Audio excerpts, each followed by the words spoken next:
तेजस्विनावधीतमस्तु मा विद्विषावहै। ओम शांति शांति शांति। वैदिक जीवन पद्धति की इस कक्षा में आपका पुनः हार्दिक स्वागत है, अभिनंदन है। वेद मंत्र का हम स्वाध्याय कर रहे हैं। संगठन सूक्त का संग छध्वम संवदध्वम सम्मो मनांसि जानताम देवा भागम यथा पूर्वे संजानाना उपासते।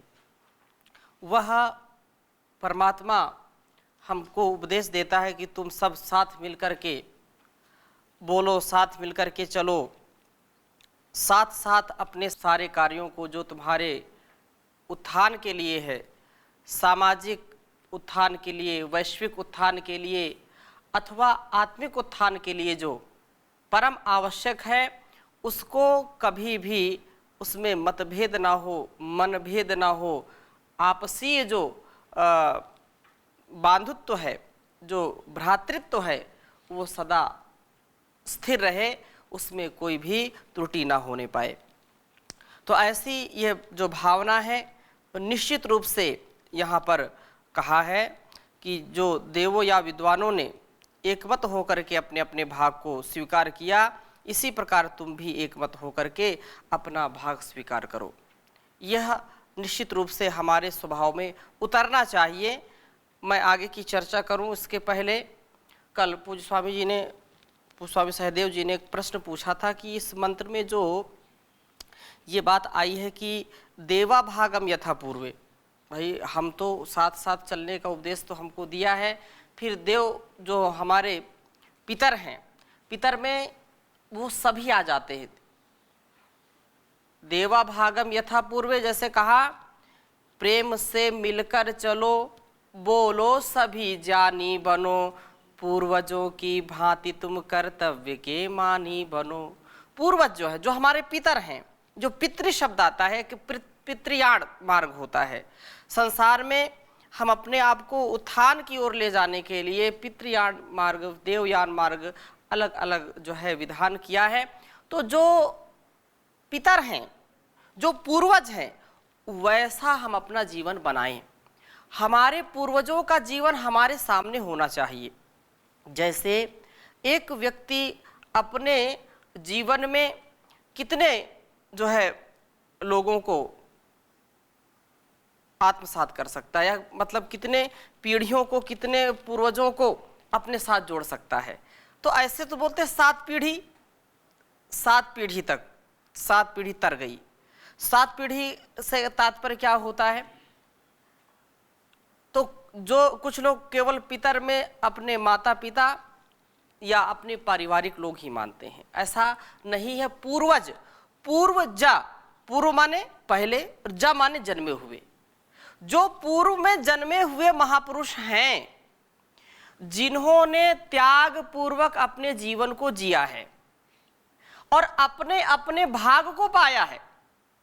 यथा पूर्वम देवा भागम यथा पूर्व, तो जो यथा पूर्व में अपने अपने भाग को पाया, अर्थात जो उनका अधिकार था या उनका जो कर्म था, वो अपने फल को ही भोगा। उन्होंने ऐसे किसी के ऊपर अत्याचार नहीं किया। अपने जीवन में उन्होंने पवित्रता, शुचिता को धारण किया और ईश्वर से जो कुछ भी उनको मिला उसको उन्होंने आत्मसात किया।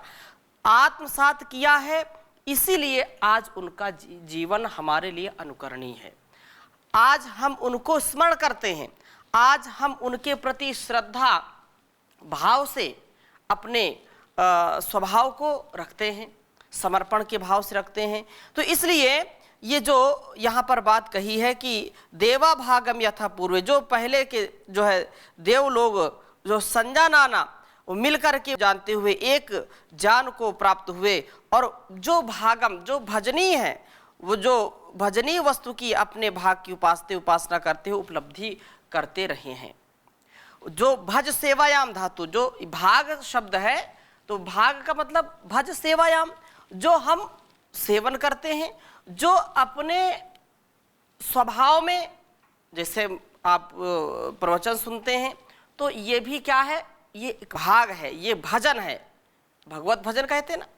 तो जो भक्ति है ये भी एक भक्ति है, तो उसको उपासना करना, उसको पाना, उसको सेवन करना, बोलिए औषधि बड़ी सेवनीय है, अर्थात उसका हम सेवन करेंगे, उससे फिर हमारे शरीर को जो कष्ट है उससे हम छुटकारा पा जाएंगे। ऐसे ही उन्होंने अपने कृतित्व और व्यक्तित्व को निखारा है उस जीवन को जी करके जो वेदों ने उनको समझाया, बताया, उसको स्वीकारा है। तो जैसा उन्होंने अपने जीवन को जिया है वैसे हम भी अपने जीवन को जिए।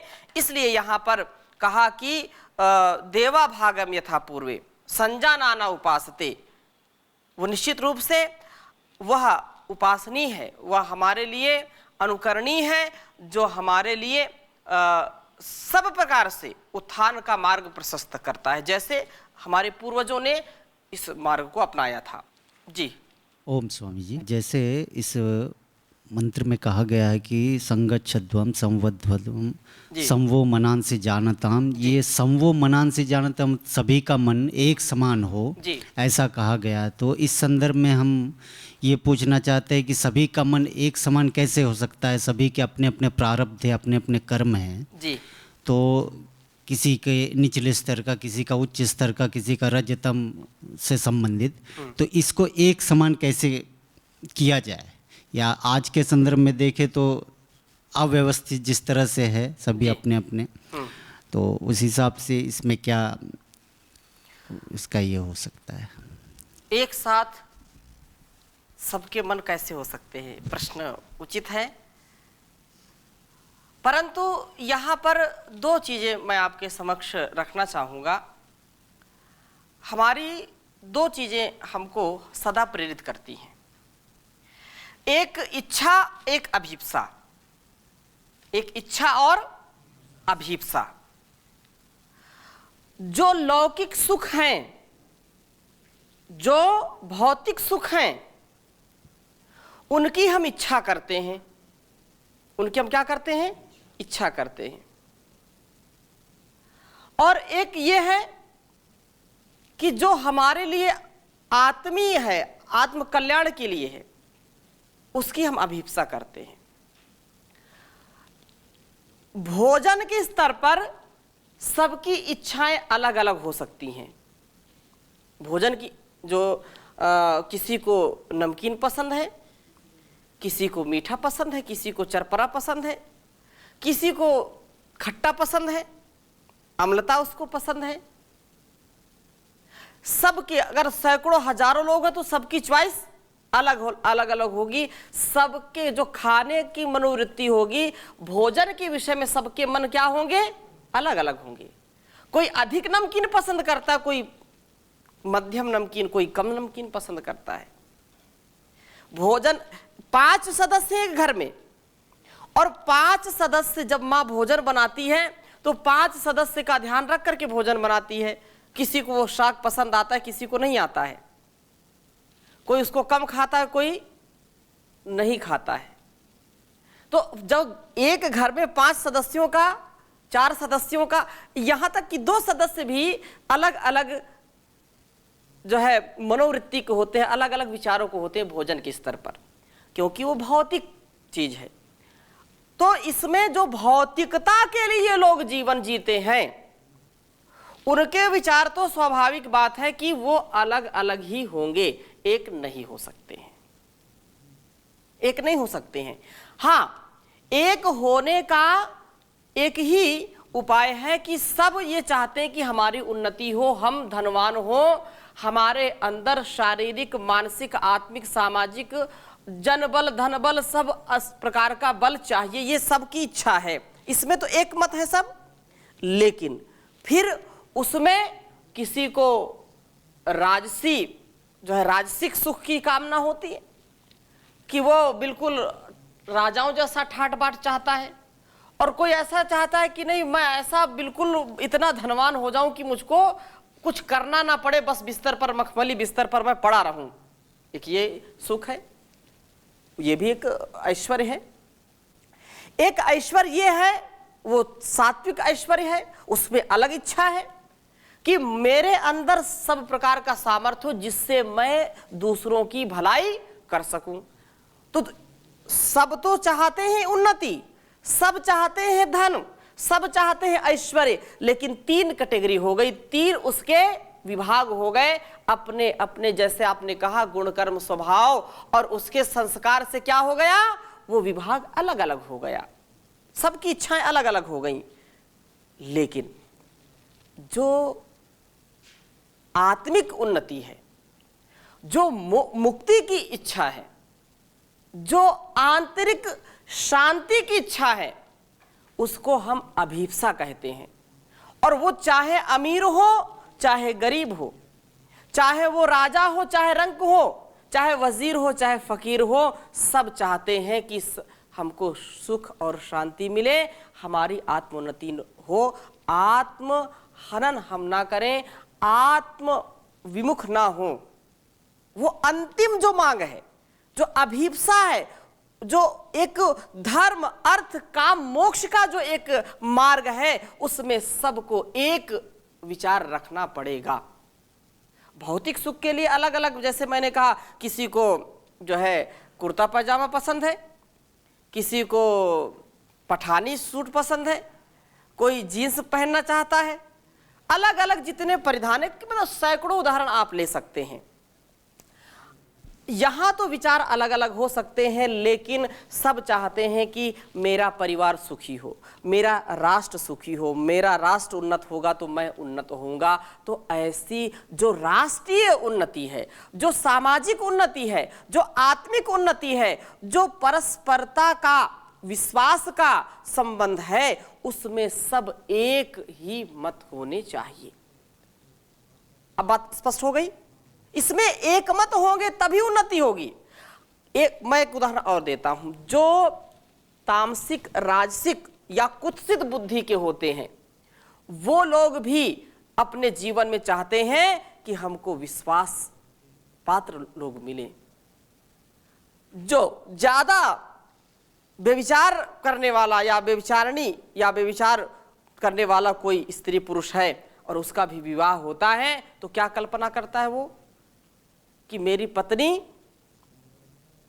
पतिव्रता होनी चाहिए, मेरा पति पत्नीव्रता होना चाहिए, अर्थात परस्परता में शुद्धता, शुचिता चाहते हैं सभी। तो ये क्या है, इसमें सबके मन एक समान होने चाहिए। दिन भर व्यक्ति असत्य बोलने वाला, झूठ बोलने वाला है, लेकिन वो भी चाहता है कि मेरा बेटा बेटी, मेरी पत्नी या मेरे जो भी सगे संबंधी मेरे मित्र हैं, मेरे से झूठ ना बोले। विचार क्या है, वहां तो सब चाहते हैं ना कि मेरे से सत्य बोले, लेकिन वो दूसरों से क्या बोलता है, असत्य बोलता है। तो ये इसलिए कहा सम्मो मनांसि जानताम। हम जो है, हे मनुष्यों, सदा मिलकर के चलो और मिलकर आचरण करो, मिलकर बोलो और तुम्हारे मन मिलकर के सदा एक निश्चय किया करें। यह दैवी नियम है, दैवी संपद है। एक संकल्प हो, देव लोग सदा संजानाना होकर के समान मन और जान वाले होकर ही अपने कार्य भाग को निभाते आए हैं। वो उसमें कभी भी कोई ऐसा नहीं, यथा मनसी तथा वचसी, यथा मनसी तथा वचसी, जैसा मन में वैसा वाणी में। इसलिए यद मनसा मनुते तद वाचा वदति, मन में जो है वही वाणी में होना चाहिए। यही महात्माओं का लक्षण है, यही महापुरुषों का, सज्जनों का लक्षण है। इससे विपरीत लक्षण यदि मन में कुछ है, वाणी में कुछ है, जो यहां पर बात कही है उससे यदि भिन्न है, तो इसका तात्पर्य यह है कि उसमें मनुष्यता के लक्षण नहीं है। मनस्य एकम वचस्य एकम कर्मद एकम महात्मा नाम। मनस्य अन्यत वचस्य अन्यत कर्मन अन्यत दुरात्मा नाम। मन में कुछ दूसरा चल रहा है और बोल कुछ दूसरा रहा है, करना कुछ तीसरा काम है, तो वो दुरात्मा है। दुरात्मा है वो असुर प्रवृत्ति वाला है, वो महात्मा नहीं हो सकता है, वो दुरात्मा है। इसलिए हम एक बने, नेक बने, जैसा मन में हो वैसा वाणी में होना चाहिए। इसलिए इस बात को यहाँ पर कह रहे हैं। ये वस्तुतः यह मनो द्वारा ज्ञान की एकता वास्तविक एकता है। मन की एकता होने पर वचन और कर्म आचरण भी एक होने में कुछ देर नहीं लगती। ये बड़ा वैज्ञानिक है। इस तथ्य को कितनी बार आप समझिए। आप यदि मन में किसी के प्रति ईर्ष्या द्वेष का भाव रखते हैं तो वाणी उसके प्रति अच्छी निकल ही नहीं सकती। यदि छल कपट है, एक बार बोलेंगे, दो बार बोलेंगे, लेकिन कभी ना कभी उससे कड़वी बात निकल ही जाती है। और जिसके प्रति हमारा प्रेम होता है वो चाह करके भी नहीं निकलती, चाह करके भी वो अच्छी ही वाणी निकलती है। इसलिए मन का एक होना परम आवश्यक है। यदि मन एक है और दूर दूर भी है, कोई बात भी नहीं हो पा रही है, तो भी वो प्रेम से अपने जो है भावों को आदान प्रदान कर सकते हैं। इसलिए कहते हैं कि होली में जब लोग गले मिलते हैं तो लोग दिलों में तो जो है खुराफात भरी है, और गले मिलने से क्या लाभ है? सारे गमों को भुला करके होली मिला, इसलिए एक प्रतीक है। अलग अलग पर्व त्योहार होते हैं जिनमें कुछ हमको संकेत किए जाते हैं, हमको कुछ बताया जाता है, समझाया जाता है कि ऐसे जीवन को जीना है। परंतु यदि मन इस पर कार्य करने की आवश्यकता है। हम स्वयं कार्य करके देखें कि मैं जिसके प्रति थोड़ा सा द्वेष रखता हूँ, मैं जिसके विचारों में थोड़ा सा मतभेद रखता हूँ, तो उसको देख करके मेरे अंदर प्रसन्नता आती है या खिन्नता आ जाती है? खिन्नता आती है, क्योंकि उसके प्रति द्वेष है। द्विष अप्रीतौ, द्विष अप्रीतौ धातु जो है, जो द्वेष क्यों उत्पन्न होता है? क्योंकि उससे अप्रीति है, उससे प्रेम नहीं है। और जिसके प्रति प्रेम है, जिसके विचारों से, जिसके वाणी व्यवहारों से हम उत्साहित होते हैं, वो भले ही हमको कभी नहीं मिला, लेकिन उसकी वाणी सुन करके या उसको देख करके हमारे अंदर उसके प्रति श्रद्धा का भाव उमड़ता है। ये बहुत जो है मनोवैज्ञानिक बात है। और उसको देख करके फिर उत्साह आता है, उसमें इतने जो है सकारात्मक हार्मोन्स का सिक्रेशन होता है कि व्यक्ति ऊर्जा से भरपूर हो जाता है। और यदि मन हमारे नहीं मिल रहे हैं और बगल में बिठा दो तो खून सूख जाएगा, कुछ नहीं बोलेगा। लेकिन ये व्यक्ति जिससे हमारी बोले पटरी नहीं खाती, इससे पटरी नहीं खाती है, इससे जो है हमारा तालमेल नहीं है, इससे हमारा जो है 36 का आंकड़ा है। क्या है? 36 का आंकड़ा है। तो ऐसा व्यक्ति यदि बगल में बैठा हो तो समझो कि उसका अंदर अंदर उसकी जो है हड्डियां सुलग रही हैं, और वो अपने आप, क्योंकि मन एक नहीं है, और मन एक नहीं है तो वाणी भी एक नहीं हो सकती है, व्यक्ति बीमार हो जाता है। खान पान कितना भी अच्छा दें, यदि ईर्ष्या द्वेष है, छल कपट है, तो व्यक्ति का भोजन, उसका आहार उसके शरीर में लग नहीं सकता है। लेकिन जहाँ प्रेम है, यदि सूखी रोटी भी कोई खिला दे, साग खिला दे सूखा, तो भी उसमें बड़ा रस लगता है। और वैसे कोई कितना बड़ा रस भरी खिलाए, रसगुल्ला खिलाए, और लेकिन उसके प्रति ईर्ष्या द्वेष छल कपट है, तो वो हजम नहीं होगा। इसलिए पति पत्नी में, परिवार में, बच्चों में बड़ा स्नेह होना चाहिए। पूरे परिवार में ये जो मंत्र है, इसका एक आधार बना करके अपने जीवन के व्यवहारों को ठीक करना चाहिए। तो आचरण की एकता की बात कही है, और मन की एकता होने पर वचन और कर्म का मतलब एक ही हो जाता है। इसमें कुछ देर नहीं लगती। देखो, यह देव लोग सब जगह संजानाना ही होकर के कार्य कर रहे हैं। आधिदैविक जगत में देखो, अग्नि, वायु आदि देव जगत संचालन के लिए इकट्ठे हो रहे हैं। जैसे मैंने पिछली कक्षा में उदाहरण दिया था, हमारे शरीर में 5 देव कार्य कर रहे हैं। अगर इनमें से एक भी अपने कार्य को छोड़ दे तो हमारा शरीर चलेगा क्या? नहीं चलेगा। अग्निदेव काम करना छोड़ दे, जठराग्नि समाप्त हो जाए तो हमारा जीवन चलेगा? भोजन पचेगा क्या? शरीर ठंडा पड़ जाएगा। उसके हाथ पैर भी जो है रगड़ने पड़ते हैं। यदि वायु, प्राणवायु का यदि थोड़ा सा भी इधर उधर डिसबैलेंस होता है तो हमारा शरीर क्या चलेगा? नहीं चलेगा, नहीं चल सकता है। तो जो भी परमात्मा ने बनाया है, ये सारे देवता भी अपने अपने कार्य को बड़ी अच्छी प्रकार से कर रहे हैं। अग्नि भी कार्य कर रही है, जल भी कार्य कर रहा है। जल यदि अपने आप जो है शीतलत्व को छोड़ दे तो हमारा जीवन चल नहीं सकता, जगत चल नहीं सकता है। तो सारा संसार संजानाना उपासते, हाँ, संगच्छध्वम संवदध्वम की वाणी बोल रहे हैं। तो ऐसा हमारे अंदर सामर्थ्य होना चाहिए, एक जैसा।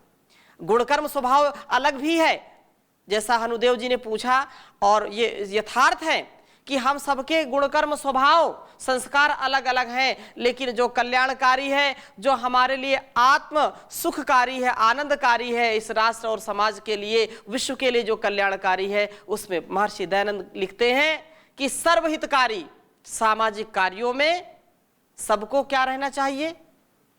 परतंत्र रहना चाहिए, स्वतंत्र नहीं रहे। सामाजिक कार्यों में हमको परतंत्र रहना चाहिए, क्योंकि वही हमारी उन्नति का कारण है। अतः निश्चित रूप से हमको समझना चाहिए कि संसार में जो कुछ भी हो रहा है, उस ईश्वर की व्यवस्था में सुचारू रूप से चल रहा है, उसका ही यह प्रकाश, यह उसका ही सामर्थ्य है। अध्यात्म में प्राण, इंद्रियां और देवों को देखो, ये भी संगठित होकर के जीवन को चला रहे हैं। चाहे नेत्र हो, कान हो, नासिका हो, मुख हो, ये त्वचा हो, त्वक हो, ये अपने अपने कार्य को करते हैं ना। आँख देखने का काम करेगी, कान देखने का काम नहीं करेगा। देख करके, सुन करके ही हम कोई कार्य करते हैं। तो सब देव मिल करके एक कार्य कर रहे हैं, एक की उन्नति के लिए सब कार्य कर रहे हैं। अतः हम एक जैसे बने। इस मकान में आप बैठे हैं, अगर ये अपना अपना कार्य ना करें, सीमेंट, मोरंग, सरिया, ईंट, पत्थर जो भी हम प्रयोग करते हैं, वो इतना जब संगठित हो जाते हैं, मोरम अलग रखी है, सीमेंट अलग रखा है, जो भी मसाला है बनाने का, अगर उसको मिलाया जाए तो क्या ये मकान बन सकता है? बन सकता है क्या? रामचरण जी बन जाएगा क्या? नहीं बनेगा ना। केवल कुछ नहीं होता है, मिल करके ही, संगठित होकर के ही हम सारे संसार में विजय प्राप्त कर सकते हैं, मिल करके ही अपने जीवन को उन्नत कर सकते हैं। अतः यह वेद मंत्र बहुत बड़ा विज्ञान लेकर के, विज्ञान विशेष प्रकार का ज्ञान लेकर के हमको ईश्वर की ओर से उपदेश दिया जा रहा है कि सारा संसार यह कार्य कर रहा है। हमारी इंद्रियां भी काम कर रही हैं, और पैर में जब कांटा चुभता है तो पैर रोता है कि आंखों से आंसू आता है? आंख से आंसू आता है। ठोकर पैर में लगी है, दर्द कहां हो रहा है? संवेदनशीलता यहां है। कहां संवेदनशीलता है? मस्तिष्क में है, पीड़ा हो रही है। तो ये इसको समरसता कहते हैं, इसको एकत्व कहते हैं।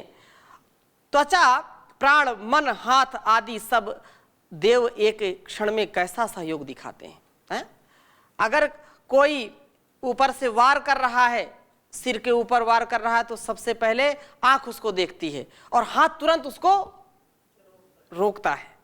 रोकता है कि नहीं? आंख देखती है, आवाज, अगर आवाज भी जोड़ दिया जाए तो कान उसको सुनेगा, आंख तुरंत देखेगी, हाथ उसको रोकेगा या पैर दौड़ेगा, भागेगा। कोई आप जंगल में जा रहे हैं और शेर दहाड़ रहा पीछे से, तो किसने सुनने का काम किया? कान ने सुनने का काम किया। और पीछे मुड़ करके देखने का काम किसने किया? आंख ने किया। तो पैर दौड़ने का काम किया, और पैर मना करते कि नहीं मुझको तो नहीं जाना, और आंख ना देखती, कान ना सुनता, तो ये कार्य हमारा जीवन कभी बच नहीं पाता। इसलिए ये सब अपने अपने कार्य को करते हैं और सहयोग दिखाते हैं। आदि भौतिक जगत में भी सब ज्ञानी देव पुरुष पुराने काल से लेकर के आज तक संगठित होकर ही बड़ी बड़ी सफलताएं प्राप्त करते रहे हैं। मिलना दैवी प्रवृत्ति है, क्षुद्र स्वार्थों को ना छोड़ सकना और ना मिलना आसुरी है। परस्पर मिलकर के रहना ये दैवी गुण है, ये हमारे अंदर सहज है। और क्रूरता, छल कपट, द्रोह करना, ये क्या है? आसुरी प्रवृत्ति है, ये सहज नहीं है। एक व्यक्ति है, वो यदि क्रूरता करता है तो पूरे दिन क्रूरता नहीं कर सकता है। यदि वो क्रोध करता है तो पूरे दिन क्रोधी रहता है क्या? लेकिन जो सहज है वो पूरे दिन सहज रह सकता है। जो प्रेम करता है दूसरों से पूरे दिन नहीं, पूरे जीवन प्रेम कर सकता है। जो हमेशा क्रोध करता है हमेशा क्रोध कर नहीं सकता, अर्थात कहीं ना कहीं उसका विराम होता है, कहीं ना कहीं वह थक जाता है, अपने आप को धराशायी कर देता है, बिखर जाता है। अपने मूल स्वभाव को कभी वो छोड़ता नहीं जो व्यक्ति। अर्थात मूल स्वभाव क्या है? सुख, शांति, परस्परता, समरसता, प्रेम, करुणा, सौहार्द, कृतज्ञता, भक्ति, ये सब क्या है? स्वाभाविक है। ये हमारी क्या है? मूल प्रकृति, हमारा मूल स्वभाव है। तो ऐसा हम बने।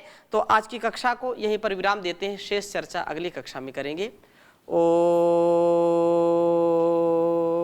शांति शांति शांति।